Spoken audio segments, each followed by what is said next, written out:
सतगुरु महाराज की जय। आज यहाँ जो भी बैठे हैं, यहाँ हाथ उठा करके सत्य बोलेंगे। सुखी कितने?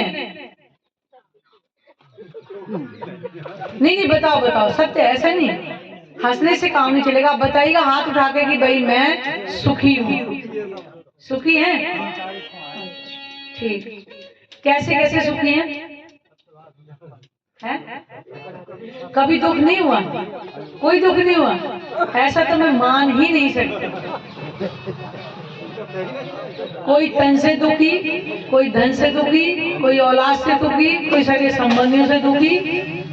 दुखी हर कोई है। इस संसार में कोई नहीं कह सकता कि मैं संपूर्ण सुखी हूँ। टाटा बिरला के पास में कितना पैसा है, अंबानी के पास कितना पैसा है, लेकिन उसे जाकर के पूछो, रात को नींद नहीं आती है। इस संसार में कोई नहीं कह सकता कि मैं सुखी हूँ। तो इस भजन के माध्यम से हम जानेंगे।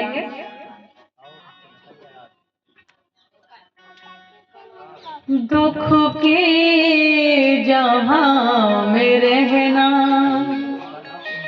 दुख के जहां में रहना, रूह को नहीं गंवारा, ये बेबसी का आलम।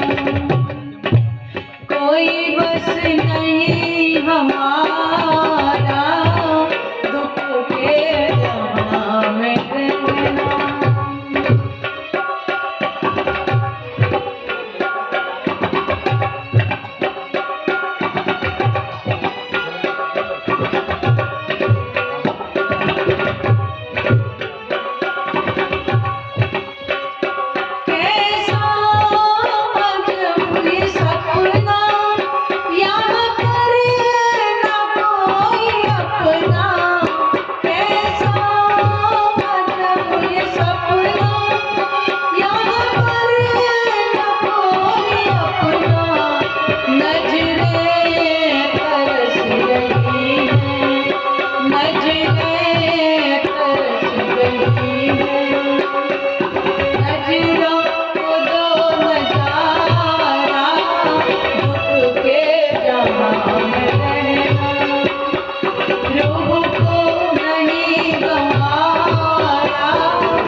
जिसने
अभी आपने 3 बंदों ने सिर्फ बताया था कि हम सुखी हैं, लेकिन कोई सुखी नहीं, चाहे वो दुख किसी भी प्रकार का हो, और सबका अलग अलग दुख है, दुखी सब है इस संसार के अंदर। तो उस बता रहे हैं कि दुख के जहां में रहना रूह को नहीं गंवारा। रूह कौन? रूह का मतलब क्या है? हमारी आत्मा। आत्मा प्रेम का स्वरूप है। दुख किसके अंदर महसूस होता है? जीव को दुख और सुख का अंतर होता है, लेकिन आत्मा प्रेम का स्वरूप है।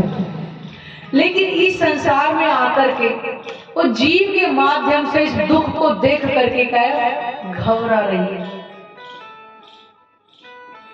जब हमसे कोई अपना सगा संबंधी जो बहुत प्रिय होता है, अगर वो छूट जाए तो हमें दुख होगा ना, बार बार याद आएगा। ऐसे ही जो प्रेम है वो आत्मा का गहना एक तरह से, और इस संसार के दुख को देख करके अब विचलित हो रही है। तो कह रही दुख के जहां में रहना रूह को नहीं गंवारा, ये बेबसी का आलम बस कोई नहीं हमारा। देखा जाए तो यहाँ शरीर का भी कोई किसी का संबंध है। जब तक आपके पास धन है, हर वैभव है, 10 लोग आपके पास खड़े दिखाई देंगे, और ये आजमा के देख भी लेना। जिनको बहुत प्रेम से कहते हैं इनके बिना मैं रह नहीं सकता, चाहे वो अपने पिता हो, बच्चे की 10 ख्वाहिश अगर पूरी करते हैं, बहुत अच्छे, मेरे जैसे पिता कोई है ही नहीं, बहुत अच्छी अच्छी पकवान माताएं बना के खिलाए, मेरी माँ तो के अलावा कोई और माँ ऐसी है ही नहीं। लेकिन वही माँ एक दिन मना कर दे तो बच्चे की 10 बातें सुनने को मिलती हैं। वही पुत्र पिता को कहते हैं तुमने क्या अनुभव किया, ये तुम्हारा फर्ज था, भूल जाते हैं। शरीर का भी कोई सगा नहीं, और तो और ये शरीर भी अपना नहीं है। जब शरीर के अंदर 10 तरह की बीमारी होती है तो इंसान क्या कहता है, अरे भगवान इसे तो मुझे उठा ले। कहते कि नहीं कहते, बताइए वजह। कौन कहता है कि हमें सुखी? तो ब्रह्म आत्मा एक संसार में आकर के अब दुख को देख करके कह रही है कि हाँ कोई नहीं है, किसके अलावा? अपने धनी यानी परमात्मा के अलावा इस संसार में कोई अपना नहीं। कैसा अजब ये सपना, यहाँ पर ना कोई अपना। ये संसार क्या है? एक तरह से सपना ही है। ब्रह्म सत्य जगत मिथ्या, मिथ्या का मतलब जो मिट जाए, तो एक तरह सपना ही है। रात के बिस्तर पे सपना देख रहे हो, सत्य लगा होता है जब तक हम उसको देख रहे होते हैं, और जैसे ही सपना टूटा बिस्तर से उठ के आते हैं, कहाँ गया वो सपना? ऐसा ही संसार सपने की तरह जो दिखाई दे रहा है। कैसा अजब, अजब का मतलब अलग ही तरीके का संसार दिखाई दे रहा है। यहाँ पर ना कोई अपना, यहाँ पर कोई अपना नहीं है। जब आपके साथ मुसीबत होती है तो परीक्षा लेने की, तो उस टाइम हमें घड़ी आती है, कोई भी अपना नहीं करते हैं। जब मुसीबत आती है तो परछाई भी अपना साथ छोड़ देती है, वो भी साथ नहीं देती। इंसानों की तो बात ही क्या है। और कलयुग में तो मेरे ख्याल से हर कोई देख ही रहा है, क्योंकि अपने अपने घर की कहानी स्वयं ही जानते हैं। कोई बेटा से दुखी, कोई बेटी से, कोई पत्नी से दुखी, कोई पत्नी से दुखी, कोई अपने भाइयों के लिए, हर कोई दुखी है इस संसार में आज। नजरें तरस गई हैं, नजरों को दो नजारा। और आत्मा क्या करी है? इस संसार के दुख को मुझे अब नहीं देखना है। मुझे अगर क्या देना है? परम धाम के सुख की नजर। नजरों को दो नजरा। जो परम धाम के सुखों को हम वहां लिया करते थे, हे मेरे धनी मुझे उन सुखों को दिखा। हम ये संसार की पोटली दुखों की उठाने के लिए नहीं आए हैं। वो परमधाम का जो प्रेम था अपने धनी के साथ, उसकी परीक्षा देने के लिए आई।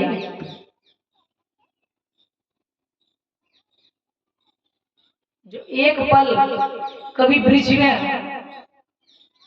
के अंदर, जिनको गोपियां कहा गया, उनके अंदर आत्माओं की सुरता आई थी, और कृष्ण जी के अंदर पार ब्रह्म की आई थी।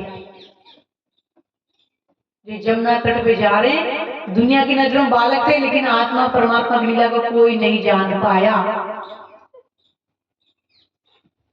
प्रेम की परीक्षा देने के लिए आई थी। पहली बार ब्रिज में उतारा था आत्माओं को, केवल 11 साल और 52 दिन के लिए आई थी, ज्यादा नहीं।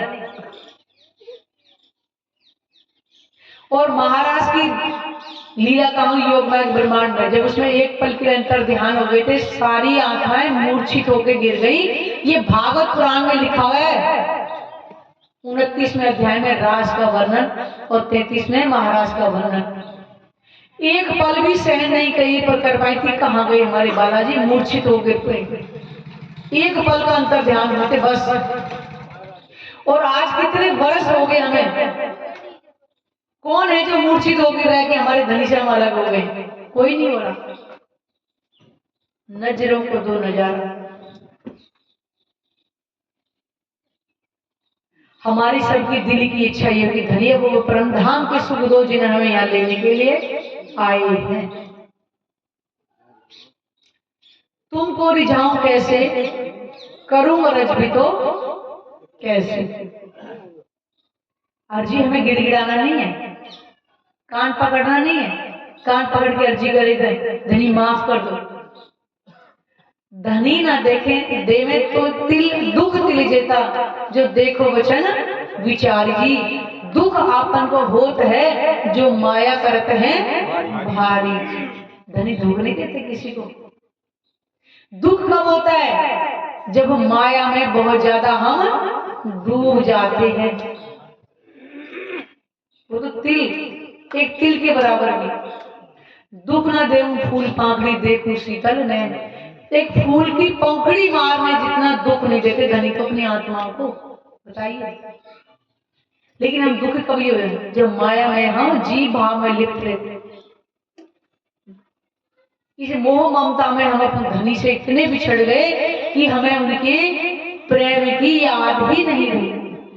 लेकिन जब घर परिवार से दुख होते तो राज्य के पास जाके बैठ करके आंसू बहाते, धनी अब ले चलो ना। वो तो बिना मांगे देते, मांगा क्यों ना पावत। ब्रिज में आए थे, 11 साल 52 दिन की लीला देख के चले गए, प्रेम की लीला। दुख नहीं देखा था गोपियों के रूप में जो हम परमात्माएं आई थी। परमधाम में फिर से जाकर मांगो, दुख दिखाओ कैसा होता है, वो नहीं देखा हमने। अब देखो कलयुग में छक्के दुख देखे। तो अब राज्य कह रहे कि तुमने ये खेल जो मेरे से मांग करके लिया था, तो मैं तो बिना मांगे तुमको बहुत कुछ देता हूं, तब दुखी क्यों होते हैं दुखों से? अब क्या कहना है राज्य से? धनी जितना दिखाओ दिखा दो, लेकिन मिल तो जाओगे ना। माया दुख नहीं, माया हमकी हमारी प्रेम की परीक्षा ले रही है। देखें इनके अंदर कितना प्रेम है। भी ब्रह्म आत्मा परीक्षा देने के लिए आई है प्रेम की, जो सौगेर का वादा करके आए थे। तो कह रहे हैं कि तुमको रिझाऊं कैसे, करूं रज। माया ने सब वो लूटा। माया में आके इतनी भ्रमित हो गई है, ये शरीर, ये नाते रिश्ते, सगे संबंधी, ये घर परिवार, ये सब कुछ सत्य लग रहा है। और जबकि पता है जैसे बिस्तर से उठते ही सपना टूट जाएगा, ऐसे ही एक पल में चुटकी बजाते ब्रह्मांड समाप्त हो जाएगा, जिसको हम सत्य माने बैठे हुए। एक पल भी नहीं लगेगा। हम क्या करने आए? सुख लेने के लिए आए, दुख देखने नहीं आए। दुख की लीला का अनुभव करने आए। दुख में सुख लेवे महामती। तो हम भी तो उनके साथ ही आए। हम क्यों इतने दुखों को उठाने लग रहे? क्योंकि महामती इंद्रावती जी ने पहचान लिया है अपने संबंध को उन्होंने पूर्ण निछावर कर दिया। अपने आप को धनी के चरणों में हमने नहीं किया है, इसलिए हमें दुख लग रहा है। नहीं तो राजी क्या करे, ये मेरी रूह माया इतनी भी नहीं है कि उसके 2 टुकड़े तो कर दो, जिसमें तुम इतनी भारी बनाई बैठी हो, कुछ भी नहीं।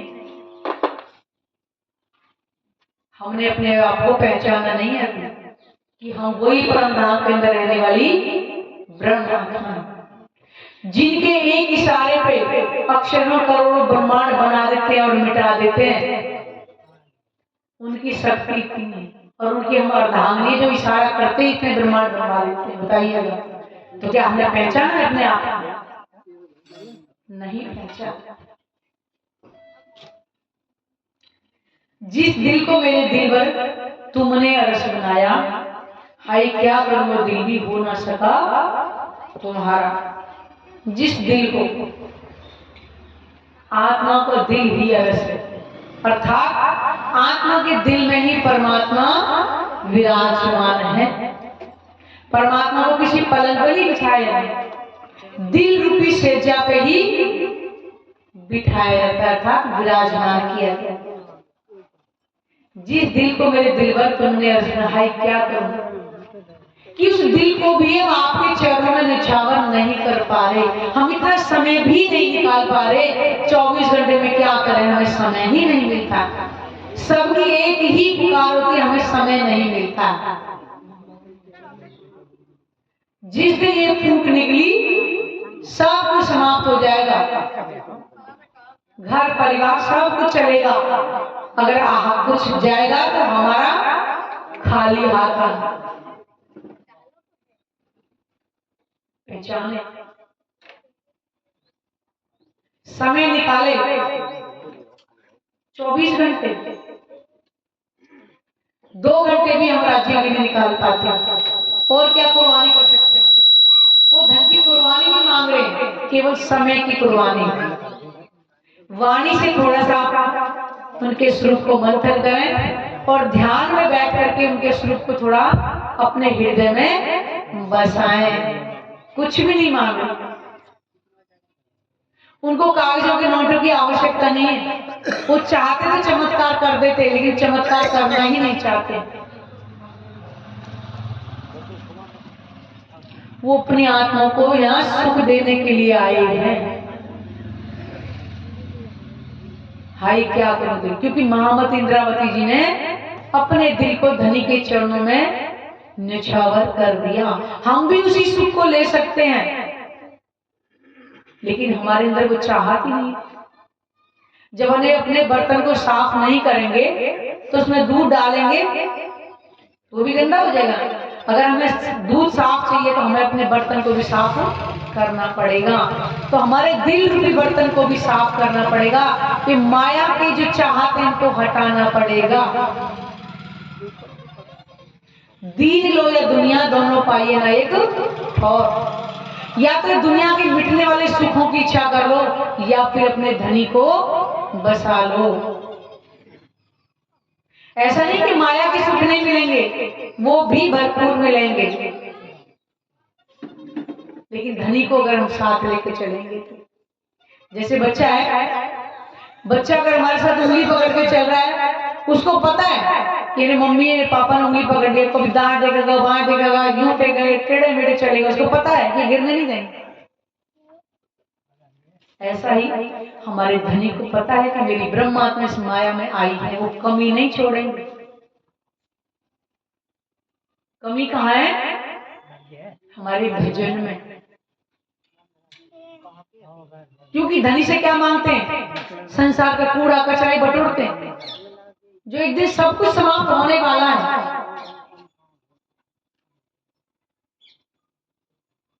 खाली हाथ आया बंदे, खाली हाथ बन आया बंदे, खाली हाथ जाएगा। क्या लेकर के आया बंदे, क्या लेकर के जाएगा। मुट्ठी बांध के आया बंदे, मुट्ठी बांध के आया बंदे, हाथ पसारे जाएगा। क्या लेकर के आया बंदे, क्या के जाए। जब बच्चा पैदा होता है तो वो मुट्ठी बांध के, यानी कुछ भी नहीं लेके आता है, और जब जाता है तो खाली हाथ जाता है। आपने सिकंदर बादशाह का नाम सुना होगा, चक्रवर्ती सम्राट। उन्होंने सारे विश्व को जीतने का मन में ठान लिया। कहते हैं कि इतना धन दौलत उनके पास था, ऊंट असरफियों से लदे हुए चलते थे, लेकिन जब गए तो हाथ खाली, क्योंकि उनको जब पता चल गया था कि ना मेरे साथ कुछ जाने वाला है, तो उन्होंने क्या कहा कि जब मेरी जनाजा यानी अर्थी बाहर निकले तो हाथ मेरे बाहर नहीं, ताकि सब संसार वालों को भी ये पता चल जाए कि जो सिकंदर बादशाह जो आज खाली हाथ जा रहा है, तो सबको ऐसे खाली हाथ जाना पड़े।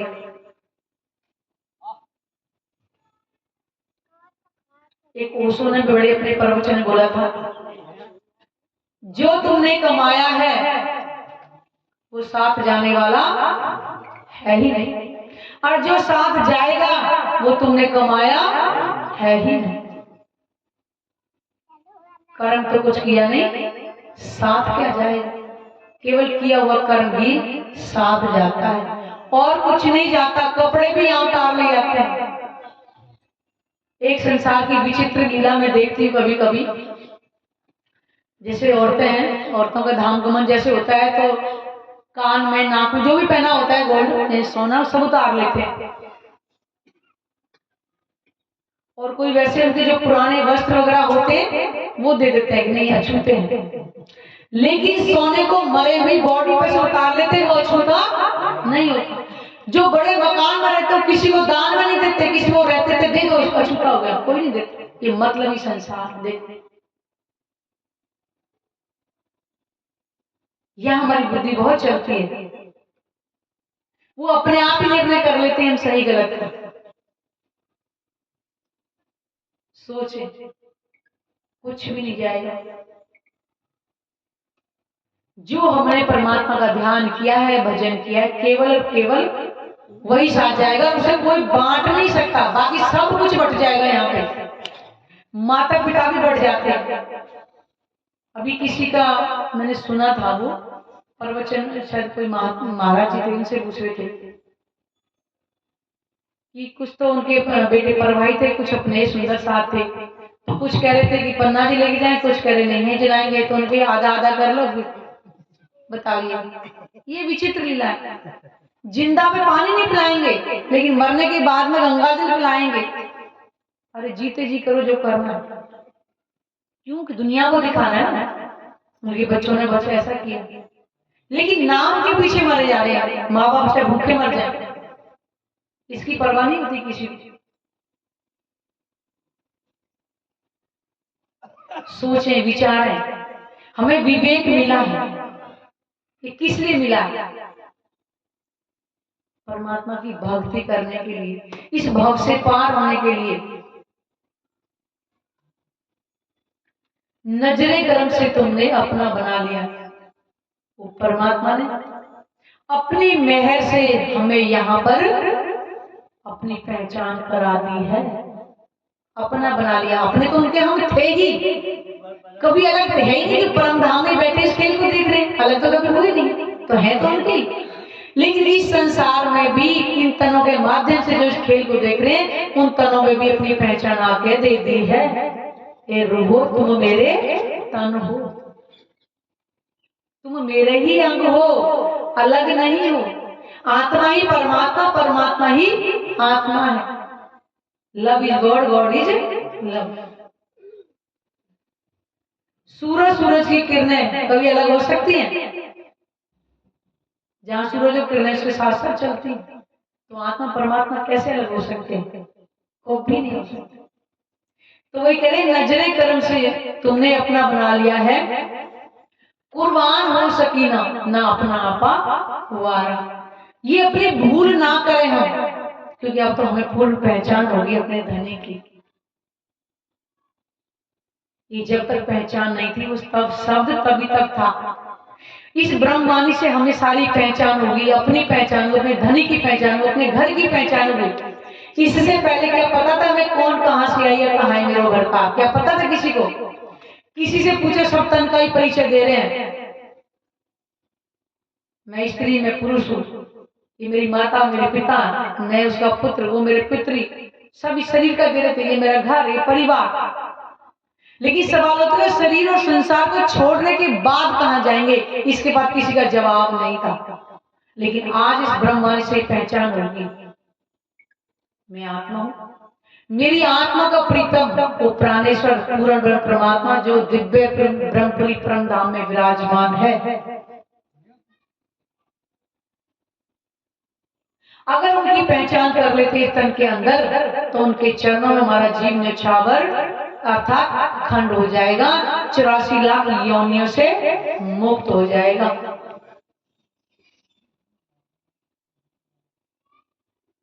इसके लिए और कोई साधन नहीं है, केवल परमात्मा का ध्यान।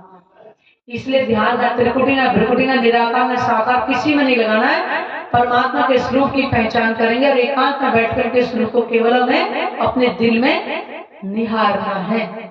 कुछ भी नहीं करना है, ना आपको धन खर्च करना है, ना बच्चे छोड़ने हैं, ना घर परिवार छोड़ना है, कुछ भी नहीं छोड़ना, ना बाबा बनना है, कुछ भी नहीं करना। जल में नहाइए, कोरे रहिए, घर के अंदर ही परमात्मा मिलेगा, परमात्मा के बाहर नहीं मिलेगा।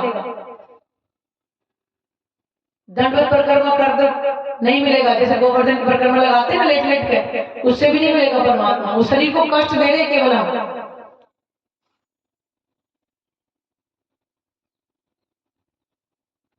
परमात्मा प्रेम से मिलेगा, जो कभी हमने गोपियों के रूप में किया था, और वही गोपियां कलयुग में फिर से आई।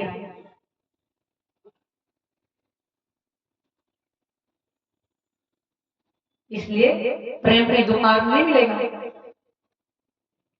सुख व्यास के भागवत में प्रेम न त्रैगुण पास, और प्रेम बसे ब्रह्म सृष्टि में जो खेले स्वरूप ब्रिजरास।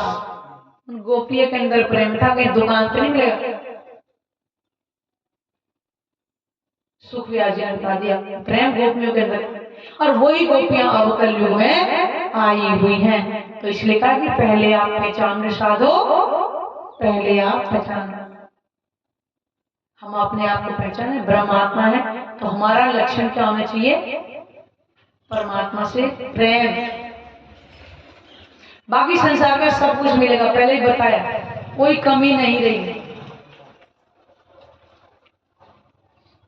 लेकिन सत्य के बल पर जी, झूठ और कपट का नहीं। ब्रह्मात्मा लक्षण ही नहीं है ये।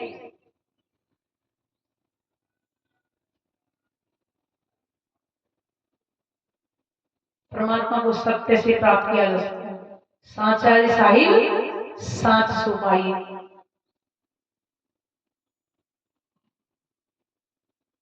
अगर हमें अपना भला चाहते हैं, अपने इस 84 लाख योनि से जीव को अगर हम मुक्त करना चाहते हैं, क्योंकि खेल तो जब तक चलता रहेगा जब तक हमें धनी की पहचान नहीं होगी, जब तक उसके स्वरूप को अपने हृदय में नहीं बसाएंगे, हमारा जीव 84 लाख योनि में घूमता रहेगा, और हमारा खेल खत्म नहीं होगा।